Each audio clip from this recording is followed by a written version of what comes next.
yang bakal lolos ke 4 besar. Salam olahraga Jon. Gimana? Liga Champions 16 besar udah kelar. Sekarang masuk 8 besar. Kalau kita lihat 8 tim yang lolos pasti banyak kejutan. PSG nggak lolos, Juventus nggak lolos. Iya tahu MU kan nggak lolos juga. Sabar, tenang. Gue omongin, gue bilang kalau MU jelek ya pasti jelek gitu. Tuh, jadi yang lolos ya ke babak perempat final ada Atletico Madrid, Bayern Munchen, Man City, Liverpool, Chelsea, terus juga ada Real Madrid, Villarreal, dan juga Benfica. Tetap yang mendominasi adalah tim dari Inggris dengan 3 tim. Spanyol ada 3 tim. Wah, Inggris 3, Spanyol 3, Jerman 1, Portugal 1, Benfica dan juga Bayern Munchen. Gua di sini mau ngomongin tentang kejutan yang ada di 16 besar. Juventus harus tumbang dari Villarreal. Gila sih. Padahal ini tim hebat loh. Vlahovic hadir untuk Juventus masih belum bisa ngelolosin Juventus ke babak selanjutnya di Liga Champions. Artinya masih ada permasalahan yang besar ya buat gua. Karena setelah Juventus atau mungkin mereka mau fokus ke Serie A. I don't think so. Serie A masih cukup jauh, nggak jauh-jauh banget. Ya masih ada peluang keajaiban sih. Kalau untuk selanjutnya Chelsea dan Lille ya, gue nggak terlalu mau banyak ngomongin itulah karena memang Chelsea udah banyak yang mastiin untuk atau juga udah banyak yang prediksi orang lebih jagoin Chelsea dan itu memang terbukti meskipun di tengah badai permasalahan, masalah ownership, kepemilikan, statusnya Roman Abramovich, lalu juga, wah gila, gue kalau jadi fansnya Chelsea sih juga sedih sih. Jangankan fansnya Chelsea, bahkan seluruh fans sepak bola tuh merasa kehilangan seorang Roman Abramovich akibat konflik Rusia dan Ukraina. Di luar dari sisi kemanusiaan, permasalahan ini gue ngelihat FIFA memakai standar ganda John, seperti yang gue bilang di TikTok tuh banyak banget yang pada komen ya. Kalau menurut lu gimana? Kalau menurut gue sih FIFA memakai standar ganda. Kenapa? Ya mereka sering campaign untuk politik tidak boleh dicampur adukan ke olahraga atau juga olahraga tidak boleh dicampur adukan dengan politik. Tapi sekarang buktinya apa untuk Chelsea ini? Masuk juga tuh politik ke olahraga. Tapi di luar itu gue salut sama Tuchel bisa membuat kondisi tim dari Chelsea ini tetap berada di puncak atau permainan tertinggi, bisa bersaing di Liga Champions dan juga masih tetap bersaing di Liga Inggris ya meskipun memang sekarang posisinya ada di posisi 3. Oke, Chelsea kelar. Sekarang kita lanjut ke bahas MU John. Ya sabar MU nanti ya terakhir ya. Untuk MU gue mau bahas terakhir. Liverpool Inter Milan. Gua pikir Inter Milan ini harusnya Simone Inzaghi bisa lah ngasih perlawanan, tapi ternyata nggak ada perlawanan. Ya artinya memang Inter Milan masih belum siap untuk bersaing di Liga Champions musim ini. Sangat tidak siap. Mungkin untuk Serie A aja, untuk Serie A. Sedangkan Liverpool dengan pengalamannya punya 6 trofi di Liga Champions, terus juga mentalnya lagi bagus-bagusnya, mental kompetitifnya tuh masih ada ya. Jurgen Klopp itu kayak masih haus banget akan gelar. Sepertinya Jurgen Klopp ini selalu punya cara untuk melawan musuh-musuhnya atau lawan-lawannya, baik di Liga Inggris maupun di Liga Champions. Dan senjata-senjatanya masih cukup ampuh gitu loh. Meskipun banyak yang bilang juga Jurgen Klopp ini nggak punya kedalaman skuad yang bagus. Kalau misalnya tim utamanya banyak yang cedera, tim penggantinya mampu nggak? So far sih aman buat gua ya. Dan Liverpool ini masih punya kesempatan untuk jadi juara Liga Champions dan juga juara Liga Inggris. Sukses buat Jurgen Klopp.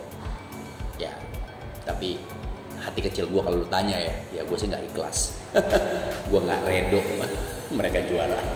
Selanjutnya ini juga nggak perlu banyak OC ya untuk Bayern Munchen dan juga Leipzig. Ya udahlah, orang juga banyak jagoin Munchen, memang permainan Munchen bagus banget Dan karakternya Munchen ini dia selalu memperkuat dirinya di awal musim di liga lokal, ya, selalu gembosin tim-tim lain sebelum liga dimulai. Artinya apa? Pemain-pemain yang jago, yang kuat tuh dibeli ke Munchen. Wah, banyak lah contoh kasusnya. Nah, dia paling bersaing cuma lawan Dortmund di liga lokal, sedangkan di Liga Champion itu baru ujian sesungguhnya. Apakah Munchen mampu nih bersaing dan menjadi juara di Liga Champion musim ini? Dan gue mau bilang peluangnya gede untuk bisa melaju ke partai final. Real Madrid PSG, wih, Lionel Messi bye bye, Neymar bye bye, Mbappe bye bye. Gila, padahal itu pemain top semua, isinya bintang. Mungkin saking banyaknya bintang sampai keberatan, karena bintang tuh adanya di atas, bukan di lapangan. Jadi permainannya masih punya chemistry yang tidak kuat.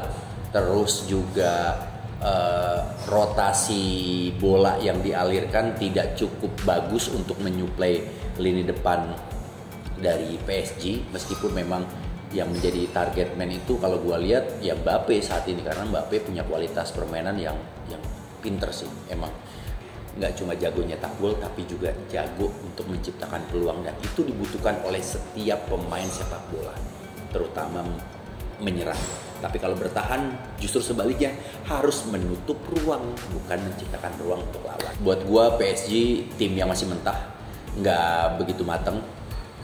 Mungkin status pemainnya aja, kebintangan pemainnya udah mateng.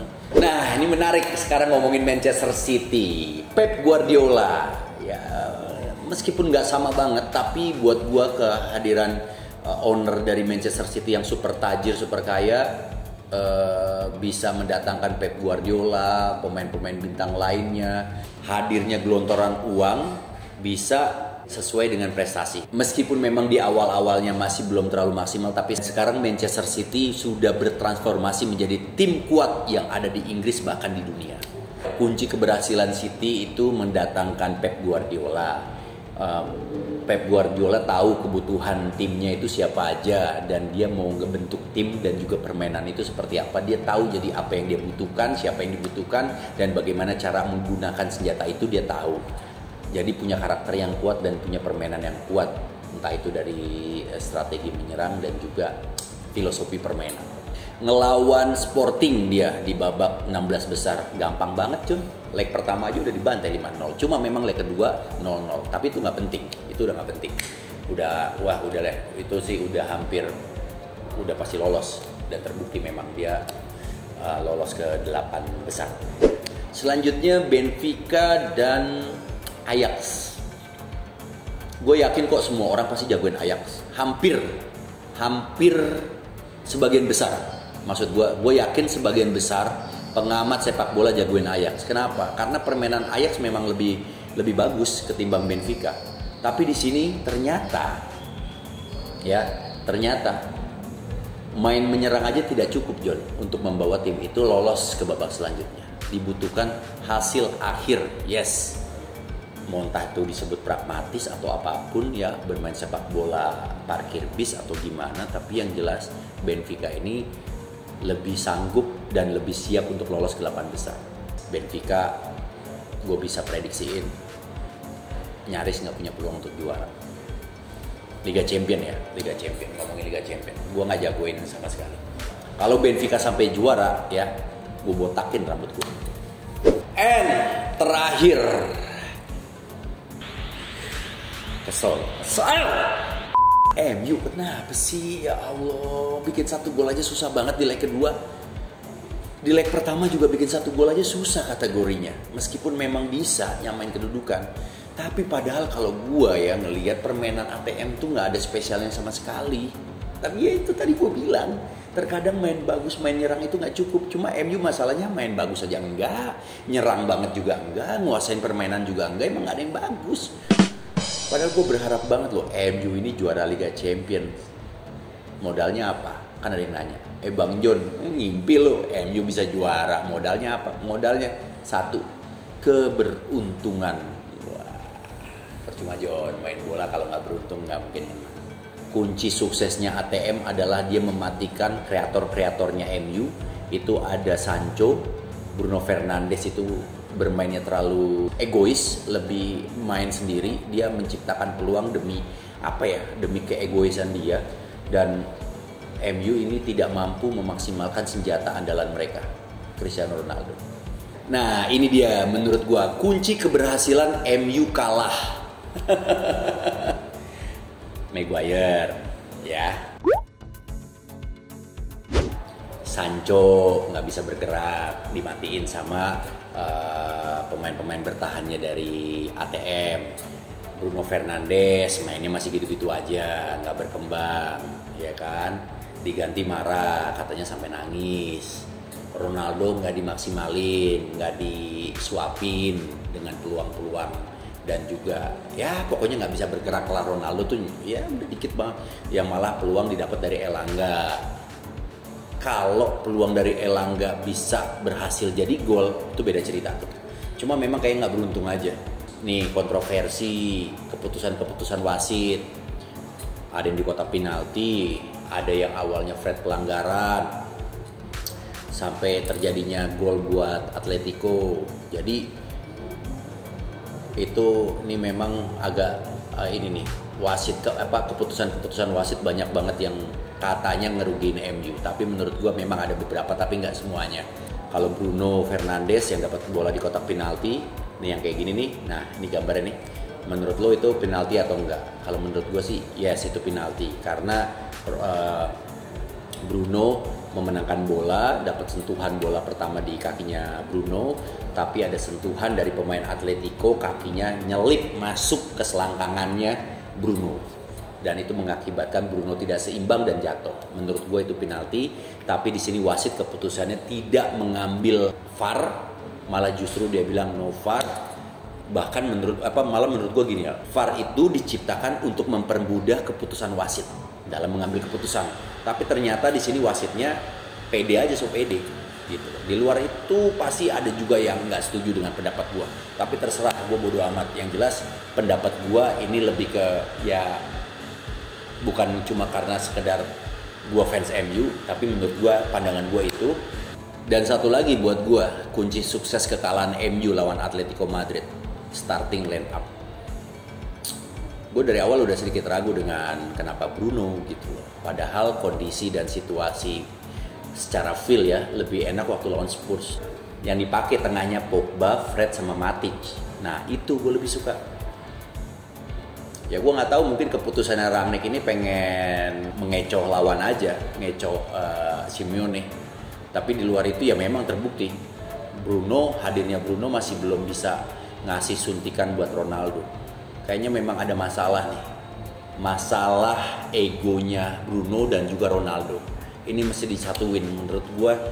Kalau istilahnya, kalau dulu ya gue bilangnya tuh, kasih dia satu ruang, satu kamar dalam beberapa hari. Nah lu pacaran deh tuh berdua. Lu maunya apa? Duduk berdua tuh, Ronaldo dan Bruno. Tapi ya itulah Atletico. Dia bisa menghalalkan segala cara untuk bisa menang. Ya mainnya pragmatis, begitu unggul 1-0 langsung bertahan, parkir bis, nggak mau nyerang, bikin lawan kesel. Tapi ya gue ini inget ya, gue bukannya nggak setuju, ya. Menurut gue apapun caranya untuk mendapatkan kemenangan, selagi tidak melanggar law of the game, peraturan bermain bola sah.